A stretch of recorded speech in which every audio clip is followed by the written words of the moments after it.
Hi అండి. Welcome to my channel. ఈరోజు మన రెసిపీ ఏంటంటే సగ్గుబియ్యం జావ అండి.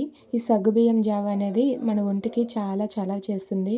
ఇది తాగడం వల్ల ఒంట్లో ఎలాంటి వేడున్నా సరే తొందరగా తగ్గుతుంది.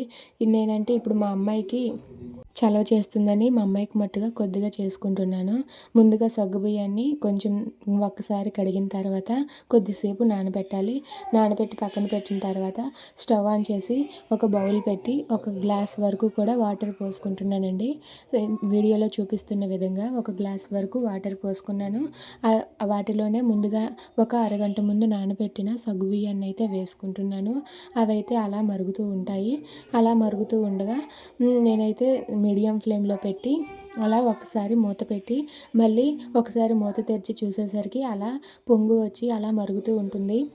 అలా మరుగుతూ ఉన్నప్పుడు మధ్యలో ఒక్కొక్కసారి మూత తీస్తూ కలుపుతూ ఉండాలి, లేదంటే అడుగు పట్టేస్తుంది. అలా కలుపుతూ ఉండడం వల్ల సగ్గుబియ్యం కూడా తొందరగా ఉడుకుతాయి. ఇక సగ్గుబియ్యం ఉడికిపోయినట్టు తెలుస్తుంది చూడండి. వాటర్లో చేంజ్ వచ్చింది. వాటర్ చేంజ్ మరి కొంచెం పాలలాగా కనిపిస్తున్నది చూసారు కదా. ఇలాంటప్పుడే మనం సగ్గుబియ్యం ఉడికిపోయాయని అర్థం చేసుకోవాలి. ఇప్పుడు కాచి చల్లార్చిన ఒక గ్లాసుడు పాలనైతే అందులో వేసుకున్నాను. ఇప్పుడు దీన్ని బాగా కలుపుతున్నాను.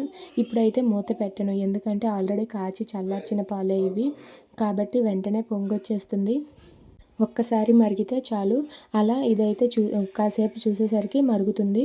అలా మరుగుతూ ఉన్న దాన్ని అయితే అలా కలుపుతూ ఉండాలి. కలుపుతూ ఒకసారి మళ్ళీ మనం అడుగు అంటకుండా అలా కలుపుతూ ఉండాలి. చాలామంది దీనిలో పంచదార వేసుకుంటారు, కానీ ఇప్పుడు నేను అయితే బెల్లం వేస్తున్నాను.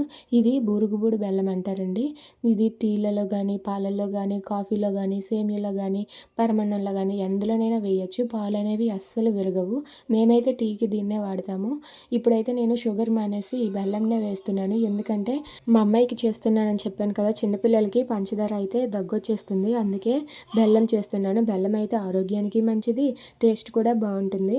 అందుకే చూసారా కలర్ కొంచెం మారింది. అదిగోండి బెల్లం కొంచెం కరిగినంత వరకు కూడా అలా కొద్దిగా మరగనివ్వాలి. సగ్గుబియ్యం బెల్లం చూసారు కదా, అలా మళ్ళీ అలా కలుపుతూ మరగనివ్వాలి. అలా కాసేపు మరిగిన తర్వాత మనం చిన్న ఇలాచీ ఉంటే ఇలాచీ కూడా వేసుకోవచ్చు. అంతే, మరిగిపోయిన తర్వాత స్టవ్ ఆఫ్ చేసి సర్వ్ చేసుకుంటే వేడి వేడి సగ్గుబియ్యం బెల్లం పాయసం రెడీ. ఇది ఆరోగ్యానికి ఎంతో మంచిది, అలాగే రుచికరంగా కూడా ఉంటుంది. ఎందుకంటే బెల్లం వేసి చేసాం కాబట్టి చాలా రుచిగా ఉంటుంది. ఒక్కసారి మీరు కూడా ట్రై చేయండి. Thank you for watching.